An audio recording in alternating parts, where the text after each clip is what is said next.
کہ ان کو مطالبہ ہے معجزات کا، اور ان کو مطالبہ ہے ایسی عقل کو حیرت میں ڈال دینے والی چیزوں کے دیکھنے کا، جس کو دیکھنے کے بعد یہ گھبرا جائیں، پریشان ہو جائیں، مجبور ہو جائیں اسلام لانے پر۔ فرمایا کیوں؟ اولم یرو، کیا یہ نہیں دیکھتے، الی الارض، زمین کی جانب، کم انبتنا فیہا من کل زوج کریم، کتنی ہم نے پیاری پیاری چیزوں کے جوڑے پیدا کیے۔ کیسے جوڑے؟ اللہ تعالیٰ جو ارشاد فرما رہا ہے وہ یہ کہ عربوں کے سامنے کھجور اور کھجور کا پھل تھا، عربوں کے سامنے انگور، عربوں کے سامنے زیتون، کتنے درخت تھے، اور ان درخت کے پھلوں کو دیکھتے تھے، اور ہمارے سامنے تو اس کی تعداد اور بھی بڑھ گئی۔ اس وقت دنیا کی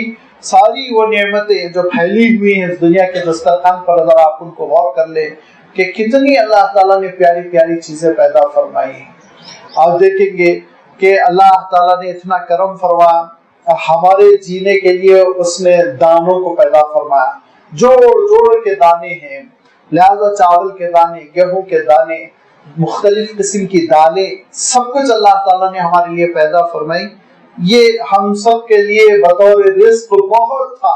بہت کافی تھی اللہ کی میزبانی۔ اگر اللہ تعالیٰ اس پر اکتفا کر لیتا تو یہ اس کے فضل کے لیے، اس کی رحمت کے لیے، بندوں پر اس کی شفقت کے لیے بہت بڑی دلیل تھی۔ اس نے کتنی مخلوقات کو پیدا کیا، ان ساری مخلوقات کو مجبور کر دیا کہ وہ ایک ہی غذا کھائیں، دوسری غذا نہیں کھا سکتے۔ بڑی بڑی مخلوق ہے، طاقتور ہے، لیکن غذا بیچاروں کے دیکھیے آپ ایک ہی ہے۔ وہ ہاتھی ہے، ہری گھاس ہی کھا سکے گا، کوئی اور چیز سے لطف نہیں اٹھا سکتا، اور یہ گائے بیل بکری یہ گھاس ہی کھا سکیں گے، کوئی اور دوسری چیز سے وہ لطف نہیں اٹھا سکیں گے۔ وہ شیر جس کا ایک پنجے کا انسان مقابلہ نہیں کر پاتا، وہ بیچارے کو ایک ہی غذا ہے، گوشت، کچا گوشت کے سوا کوئی چیز نہیں کھا سکتا۔ بریانی اس کے سامنے رکھ دیجئے، انشاءاللہ وہ سوگے گا بھی نہیں۔ اللہ تعالیٰ نے کتنی اپنی بڑی بڑی مخلوقات کے لیے یہ معاملہ فرمایا کہ ان کے مقدر میں ایک غذا رکھے۔ انسان کے لیے چاول اور دال پیدا فرما دیا ہوتا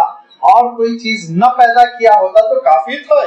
وہ رحمان کی رحمت کے لیے کافی تھا، لیکن اللہ تعالیٰ نے کہا نہیں، میری میزبانی اے انسانوں تمہارے ساتھ کچھ زیادہ ہوگی، لہذا اس نے ترکاریاں اگا دی،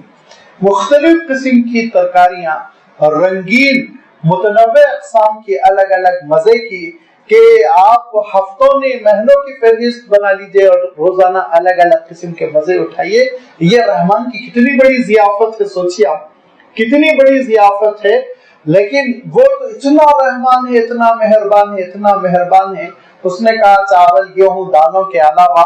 ترکاری بھی ہم دیں گے، اور ترکاریوں کے علاوہ ہو سکتا اس سے بھی تم اکتا جاؤ، لہذا آگے بڑھ کے اس نے پھل پیدا کیے، مختلف خوشبو، مختلف ذوق، مختلف مزے کے ایسے ذائقے دار پھل کہ کھاتے طبیعت نہ بھرے۔ اللہ تعالیٰ نے یہ میزبانی فرمائی انسانوں کی، کتنے مختلف رنگ کے پھل پیدا کیے، اور اس کی مہربانی دیکھیے، ایک ہی قسم کے پھل بھی الگ الگ پیدا کیے۔ اگر آم ہے تو اس کی قسمیں ہیں، انگور ہے تو اس کی قسمیں ہیں، یہ انسان کے ساتھ اس نے جو شفقت فرمائی اس کا کوئی بدل ہی نہیں تھا۔ انسان پوری زندگی شکر ادا کرتا کھڑا ہو جائے یا سجدے میں گرا رہ جائے تب بھی حق ادا نہ ہوتا، لیکن اللہ تعالیٰ نے اور مہربانی کی اور کہا کہ ہو سکتا یہ نو بنو پھلوں سے بھی تمہارا دل بھر جائے، لہذا اللہ تعالیٰ نے کچھ ایسی چیزیں پیدا فرما دی جو مہینوں خراب نہ ہو، اور اس کو آپ ڈرائی فروٹ کہہ کر خریدیں اور کھاتے رہیں، لہذا اللہ تعالیٰ نے اور چوتھے درجے میں انسان کی ضیافت فرمائی، اور ایسے ہم اقسام کے ڈرائی فروٹ پیدا کر دیے کہ بادام الگ ہے، اخروٹ الگ ہے، کاجو الگ ہے، یہ الگ ہے، وہ الگ ہے۔ یہ اللہ کی میزبانی تھی، اتنی بڑی اللہ تعالیٰ نے نعمت کی تکمیل فرما دی، لیکن پھر بھی اللہ تعالیٰ نے کہا کہ نہیں، پانچویں چیز ہم اور بھی انسان کو دیں گے، اور پانچویں نعمت اللہ تعالیٰ کی ایسی ہے جس پہ انسان قربان ہو جائے، وہ ایسی زبردست نعمت ہے کہ انسان کی زبان کے مزے کے لیے اللہ تعالیٰ نے بہت ساری جانوں کو حلال کر دیا، بہت ساری جانوں کو حلال۔ میں اپنے منہ کے مزے کے لیے ماں کے بیٹے کو ذبح کرتا ہوں اس کی آنکھوں کے سامنے اور اس کو کھاتا ہوں۔ بکرے کو ذبح کرتے ہی نہیں کرتے، اسی لیے تو اردو میں کہتے ہیں کب تک خیر بنائے گی بکرے کی ماں۔ بکرے کی ماں کب تک خیر بنائے گی؟ ایک نہ ایک دن اس کا بیٹا ذبح ہوگا. اللہ تعالیٰ نے ہمارے لیے جائز فرمایا. جانے لی ان بیچارے معصوم، اگر آپ اجازت دے تو میں کہوں سیدھے سادھے معصوم جانوروں کی جانیں حلال کر دی اللہ تعالیٰ نے میرے اور آپ کے ذائقے کے لیے، میرے اور آپ کے دسترخوان کی سجاوٹ کے لیے. اللہ تعالیٰ نے جب ہم پر اتنی نعمتیں فرمائی تو کیا تم نے کبھی ان نعمتوں پر غور کیا؟ کبھی تم اس طور پر غور کرو کہ جو لقمہ تمہارے منہ میں جا رہا ہے وہ لقمہ کتنی چیزوں سے بنا ہوا ہے. اس میں چاول کے دانے ہیں، اس میں کچھ دالیں ہیں، اس میں کچھ سبزیاں ہیں، اس میں کچھ گوشت کے ٹکڑے ہیں. تو ذرا سوچو کہ ایک ماں نے کہاں اپنے بچے کو جنم دیا ہوگا، کتنی شفقتوں سے اس نے اپنے بیٹے کو پالا ہوگا. اس کا بیٹا بکا اور بکتا ہوا بازار میں آیا اور اس کی گردن پر جب چھری رکھی گئی ہوگی تو کتنا وہ تڑپا ہوگا، لیکن اس کو کاٹا گیا، اس کے ٹکڑے کر دیے گئے، ہڈی الگ، کھال الگ، بوٹی الگ، اور بوٹی تمہارے دسترخوان پر آئی. لہذا اللہ تعالیٰ ارشاد فرماتا ہے فَبِأَيِّ آلَاءِ رَبِّكُمَا تُكَذِّبَانِ، اپنے پروردگار کی کتنی نعمتوں کا تم انکار کرو گے. اگر ایک نعمت اس نے دی ہوتی تب بھی انکار جائز نہیں تھا. سینکڑوں نعمتیں اس نے دی، کروڑوں نعمتیں اس نے دی، اس کا تم کیسے انکار کرو گے؟ اعتراف کرو. فرمایا اولم یروا الی الارض کما انبتنا فیہا من کل زوج کریم، اے انسانوں کیا تم نہیں دیکھتے، کیا وہ نہیں دیکھتے زمین کی جانب کہ کم انبتنا کتنا ہم نے اس میں سے اگا دیا، پیدا کیا، من کل زوج کریم، اچھی اچھی بھلی اعلیٰ اور عمدہ چیزوں کے جوڑ اس نے پیدا فرما دیے. ان فی ذلک لآیۃ، اب آیت کا ترجمہ آپ دیکھیں، اس میں بے شک اللہ کی کاریگری کی بڑی زبردست نشانی ہے، بہت زبردست نشانی ہے. وما کان اکثرهم مؤمنین، لیکن اکثر و بیشتر ایمان والے نہیں ہوتے، اور بعض ایمان والے بھی ہوتے تو پھر شکر گزار نہیں ہوتے. قلیل من عبادی الشکور، بہت کم ہوتے ہیں جو اللہ کی نعمتوں کا شکر. غفلت کے ساتھ کھانے کھائے جا رہے ہیں، غفلت کے ساتھ اللہ تعالیٰ کی نعمتیں بڑھتی جا رہی ہیں، غفلت کے ساتھ انسان ساری نعمتوں سے دن بدن لمحہ بلمحہ لطف اندوز ہو رہا ہے. بہت کم اللہ کے وہ پیارے بندے ہوتے ہیں جب اللہ کی نعمت کو استعمال کرتے ہیں تو اس کا شکر ادا کرتے ہیں. پانی کا ایک گھونٹ پی لے انسان تو اتنی بڑی اللہ کی نعمت ہے کہ اس کا وہ اعتراف نہیں کر سکتا، اس کا شکر ادا نہیں کر سکتا. اسی لیے اللہ کے رسول صلی اللہ علیہ وسلم ارشاد فرماتے ہیں جس نے پانی پیا اور اس نے کہا الحمدللہ، تو اس نے گویا کہ ایک پوری عبادت کر لی. اور اگر اس نے یہ کہہ دیا الحمدللہ رب العالمین تو فرمایا اس نے استحباب مستحب پر بھی عمل کر لیا. یہ تقاضا جو تھا شکر کا پورا اس نے ادا کر دیا. کتنا پانی صبح سے شام تک پیتے رہتے، لیکن کم ہی ایسا ہوتا ہے کہ پانی پینے کے بعد ہماری زبانوں سے نکلے الحمدللہ رب العالمین. اللہ تعالیٰ ارشاد فرماتا ہے وما کان اکثرهم مؤمنین، اکثر بیشتر ہے جو ایمان ہی نہیں لاتے اللہ کی نشانیوں پر، غور کرتے ہیں یا غور نہیں کرتے گزر جاتے، اور غور بھی کرتے ہیں تو پھر شکر ادا نہیں کرتے. یاد رکھو اس کے معنی یہ نہیں کہ پروردگار مجبور ہے، اس کے معنی یہ نہیں ہے کہ اللہ تعالیٰ نعوذ باللہ کمزور ہے، اس کے معنی یہ نہیں ہے نعوذ باللہ اللہ تعالیٰ بے بس ہے، دیکھ رہا ہے جو ہو رہا ہے. نہیں، ان ربک لہو العزیز، بے شک یاد رکھو تمہارا پروردگار بہت غلبے والا ہے، کنٹرول والا ہے، قابو والا ہے، ہر چیز اس کے کنٹرول میں ہے. آپ تاکید دیکھیں گے ان لا ہوا، اتنی تاکید ہے. عربی میں 3 تاکیدیں جمع کر دی گئی جو ترجمے میں شفٹ نہیں ہو سکتی، نہ اردو میں نہ انگلش میں. اس کا ترجمہ نہیں کیا جا سکتا. بے شک تمہارا پروردگار، ہاں وہی بہت غلبے والا ہے، بہت کنٹرول والا ہے. وہ جب چاہے عذاب بھیجے، جب چاہے اپنی نعمتوں سے تم کو محروم کر دے، لیکن اس کا عالم یہ ہے ان ربک لہو العزیز الرحیم، اس کی رحمتیں بھی جاری رہنے والی ہے، بہت جلدی ناراض نہیں ہوتا وہ، لہذا وہ دیتا رہتا ہے اور انسان کو محروم نہیں ہونے دیتا ہے. اس وقت تک دیتا ہے جب تک کہ اس کی گھڑی نہیں آ جاتی، وقت موعود نہیں آ جاتا. جب اس کی مہلت ختم ہو جاتی ہے تب وہ موت سے دوچار ہوتا ہے، پھر اللہ تعالیٰ کی نعمتیں اس پر ختم ہو جاتی ہیں، اور پھر اس کے بعد سے اللہ تعالیٰ کے دربار میں اس کو اس کی نعمتوں کا جواب دینا ہوگا. اس کے بعد اللہ تعالیٰ نے اب یہاں سے نبیوں کا تذکرہ فرمایا. جیسے کہ میں نے عرض کیا تاسین میم ہی کی تشریح میں کہ سب سے پہلے حضرت موسیٰ علیہ السلام کا تذکرہ ہے، اور پھر حضرت موسیٰ علیہ السلام کے ساتھ ساتھ اور بھی نبیوں کا جملہ، اس طرح سے 7 نبیوں کا تذکرہ ہے۔ یہ وہ انبیاء علیہ السلام، یہ وہ اللہ کے رسول جنہوں نے دین حق پیش کیا، لیکن حضور اکرم صلی اللہ علیہ وسلم جیسے حالات سے کو دوچار ہونا پڑا، مخالفتیں، سازشیں، مکر و فریب، ایذا رسانی اور تکلیفیں، لیکن یہ لوگ، یہ اللہ کے رسول یہ ثابت قدم رہے اور استقامت پر گامزن رہے، اور نتیجہ انہی کے حق میں برآمد ہوا۔ اللہ تعالیٰ نے انہی کی مدد فرمائی، انہی کو غلبہ ہوگا۔ یہ مکہ مکرمہ کے مخالفین کو آئینہ دکھایا جا رہا ہے کہ مخالفین کی جو روش پر چل رہے ہو، نتیجہ وہی ہوگا جو فرعون کا ہوا تھا، نتیجہ تمہارا وہی ہوگا جو حامان و قامان کا ہوا تھا، قوم لوط کا ہوا تھا، اور حود علیہ السلام کی چھٹلانے والی قوم عاد کا ہوا تھا، حضرت صالح علیہ السلام کی مخالفت کرنے والی قوم سمود کا ہوا تھا، وہی حشر تمہارا ہوگا، ذرا سا دیکھو۔ لیکن ہر قصے کے اختتام پر آپ دیکھیں گے اللہ تعالیٰ ارشاد فرما رہا ہے ان ربک لہو العزیز، عذاب لانے پر وہ قادر ہے، لیکن الرحیم، مہلت بہت دیتا ہے کیونکہ وہ رحیم ہے، رحمان ہے۔ لہذا